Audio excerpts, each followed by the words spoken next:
Assalamualaikum warahmatullahi wabarakatuh. Kembali lagi di Max Film, channel yang bahas alur cerita film horor yang keren-keren lagi. Dan di video kali ini, gue akan membawakan alur cerita film horor yang diangkat dari kisah nyata soal pembunuhan misterius yang terjadi di area pemakaman. Penasaran dengan kelanjutannya? Mari kita langsung saja ke pembahasannya. Di awal film kita diperlihatkan seorang pria bernama Albert Fisher yang bekerja sebagai direktur pemakaman. Namun pagi ini dia kaget karena tempat dia bekerja sudah banyak dengan polisi. Albert pun diberikan beberapa pertanyaan dari polisi mengenai tentang karyawannya yang bernama Karen. Dan diperlihatkan orang yang bernama Karen dengan kondisi yang sedikit aneh dengan tatapan mata yang kosong. Dan film pun dimulai.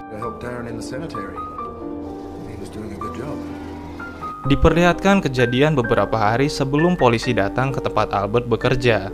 Dan ini adalah hari pertama Karen masuk kerja di pemakaman milik Albert Fisher. Seperti layaknya hari pertama bekerja, Karen pun diberitahu beberapa SOP bekerja di sana oleh seniornya yang bernama Darren. Oh my, this is one of the oldest cemeteries in the country. Karen pun terlihat sangat antusias bekerja di sana, walaupun bekerja di area pemakaman. Namun tugas Karen hanya bersih-bersih kantor dan mencatat tamu yang datang. Namun ternyata Karen juga ditugaskan pada bagian kremasi jenazah yang membuat Karen sedikit kaget karena memang pada dasarnya dia tidak diberitahu sebelumnya.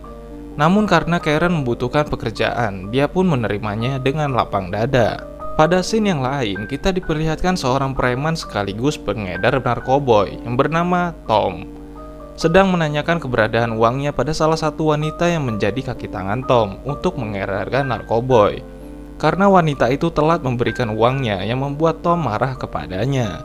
Dan Tom memberikan jeda waktu untuk wanita itu agar bisa mengembalikan uangnya, dan jika tidak, maka wanita itu akan menerima akibatnya. Dan ternyata wanita itu yang diketahui bernama Amy telah membohongi Tom soal uangnya.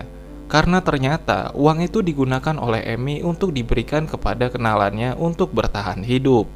Amy mengatakan jika besok dia akan kembali untuk menemuinya.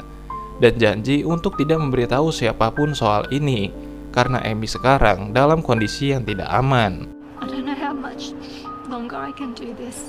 Malam harinya, Karen yang sudah selesai bekerja berniat untuk pamit pulang pada atasannya dan seniornya. Namun ketika Karen masuk ke ruangan bosnya, ternyata Albert dan Darren sedang asik minum-minum. Awalnya Darren juga menawarkan minuman kepada Karen, namun Karen menolaknya karena dia memang tidak meminum alkohol. Namun karena Darren yang sudah mabuk, malah memaksa Karen untuk meminumnya. Bahkan Darren sampai memukul Karen, yang membuat Karen tersinggung dan meninggalkan ruangan itu. Di jalan pulang, Karen ternyata melihat Amy yang sedang dipukuli oleh Tom dan satu temannya.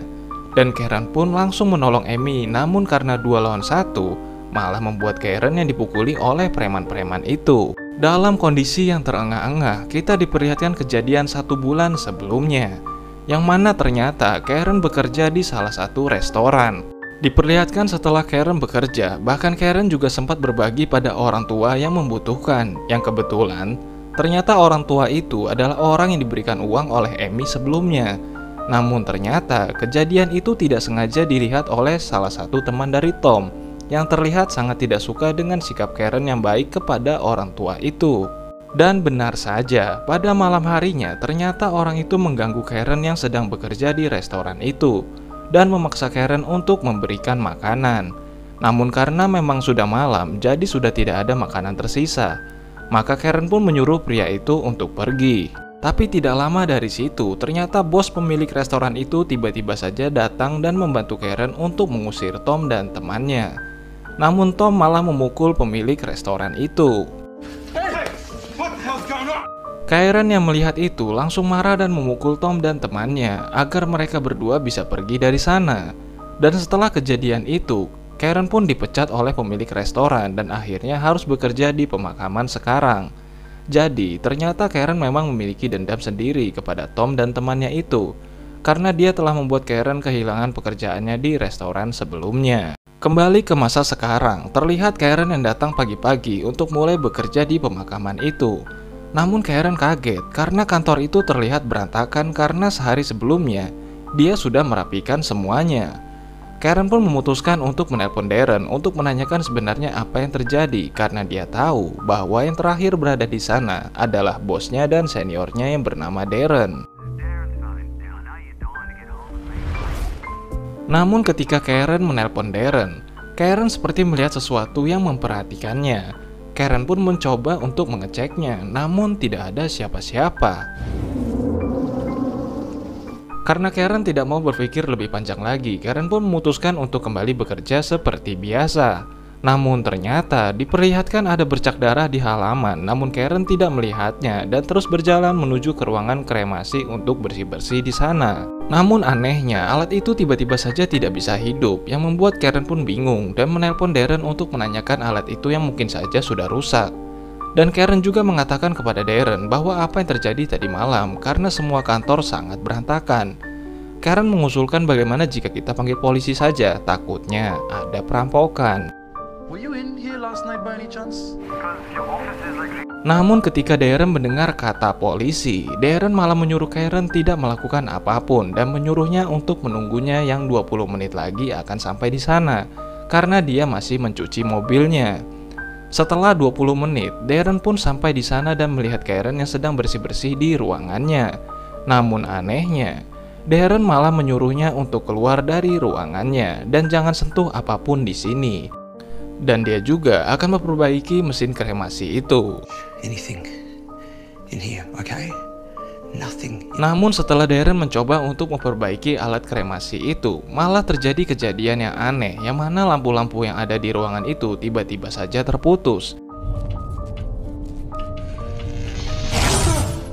Dan tiba-tiba seluruh benda di sana terbang dan melayang, serta menyerang Darren. Bahkan ada sosok yang datang di belakang Darren. Dan setelah itu, tiba-tiba saja alat kremasi itu pun kembali hidup dengan sendirinya. Karen yang mendengar teriakan dari Darren langsung pergi ke ruangan kremasi itu. Namun ketika Karen sampai di sana, dia pun melihat Darren yang sudah terbakar hebat. Dan setelah itu, Karen pun menjadi aneh seperti yang ada di awal film sebelumnya.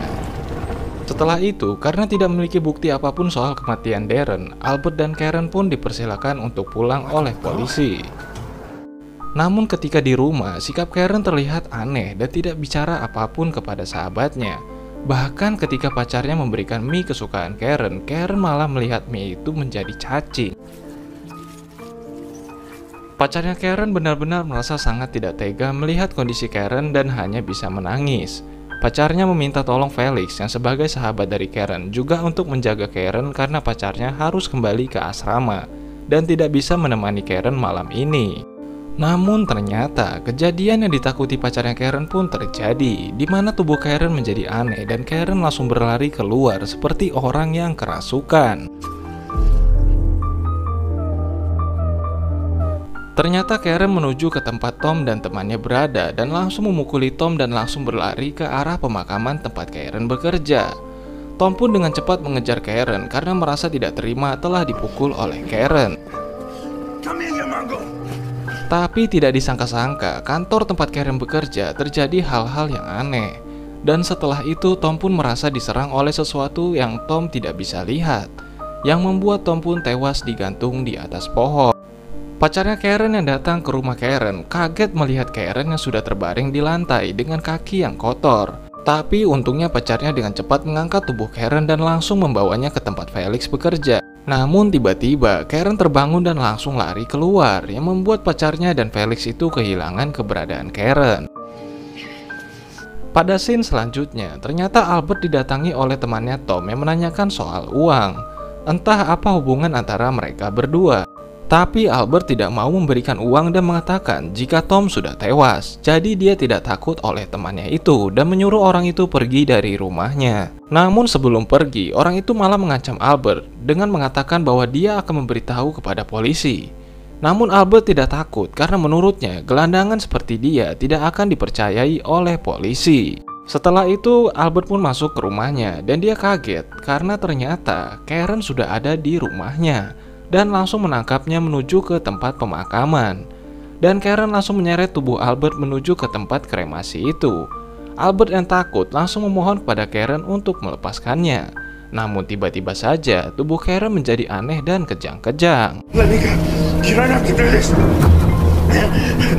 Dan disinilah jawabannya, diceritakan pada malam sebelumnya ketika Albert dan Darren yang sehabis minum-minum sedang mengendarai mobil.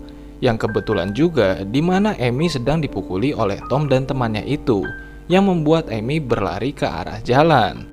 Dan langsung tertabrak oleh mobil yang sedang dikendarai oleh Darren karena kondisi Darren yang sedang mabuk. Tom yang melihat kejadian itu langsung marah kepada Albert dan Darren dan mengancamnya akan menelpon polisi. Namun Albert malah memberikan uang kepada Tom agar masalah ini tidak dibawa ke polisi. Namun Tom merasa uang yang diberikan oleh Albert kurang, jadi dia meminta kekurangannya besok. Jadi karena itulah mengapa temannya Tom itu datang kepada Albert sebelumnya untuk meminta uang. You make sure you come and find me at Ridge Street Alley. Where? Tapi Darren yang merasa sangat takut karena dia bisa saja masuk ke penjara karena telah menabrak orang sampai meninggal.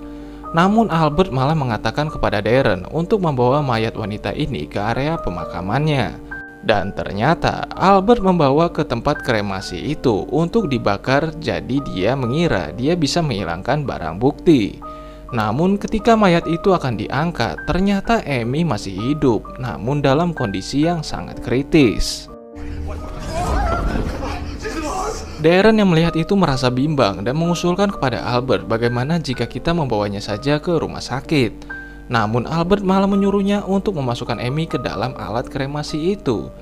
Karena dia tidak ingin masalah ini menjadi lebih panjang, bahkan Amy juga sempat mengatakan kepada Darren untuk meminta tolong.